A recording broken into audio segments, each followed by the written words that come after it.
Hi friends, எல்லோரும் எப்படி இருக்கீங்க? நல்லா இருக்கீங்களா? இன்றைக்கி பிரேக்ஃபாஸ்ட் லஞ்சு பார்க்க போகிறாங்க. பிரேக்ஃபாஸ்ட் லஞ்சோட ஒரு விடுகதையும் போட்டுறேன். இந்த விடுகதைக்கு ஆன்சர் கமெண்ட்ஸ் பண்ணுங்கள். காய் காய்க்கும் பூ பூக்கும் இலை இல்லை, அது என்ன? இந்த விடுகதைக்கு ஆன்சர் கமெண்ட்ஸ் பண்ணுங்கள். வாங்க பிரேக்ஃபாஸ்ட் லஞ்சு பார்க்கலாம். காலையில் பிரேக்ஃபாஸ்ட் வந்து சேமியா உப்புமா பண்ணியிருக்காங்க.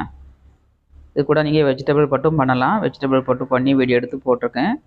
ஷார்ட்ஸ்லேயும் வந்திருக்கு, ஃபுல் வீடியோ வந்துட்டு பாருங்கள். ரொம்ப நல்லாயிருக்கும் சேமியா உப்புமா வந்து. டெய்லி தோசை, இட்லி, சப்பாத்தின்னு சாப்பிட்றத விட ஒரு நாள் டிஃப்ரெண்ட்டாக அந்த மாதிரி பண்ணி சாப்பிடுங்க. இதுக்கு ஸ்நாக்ஸ் வந்து கேக் வச்சுருக்காங்க. சூப்பரான பிரேக்ஃபாஸ்ட் லஞ்சு பார்க்கலாம். சுட சுட சோறு, அப்புறமா வெள்ளரிக்காய் போட்டு புளி குழம்புங்க. வாழைக்காய் போட்டு வச்சுருக்கேன். ஸ்நாக்ஸுக்கு வாழைப்பழம் வச்சுருக்கேன். சூப்பரான பிரேக்ஃபாஸ்ட் லஞ்சு பார்த்தாச்சு. வாங்க சாப்பிட்லாம்.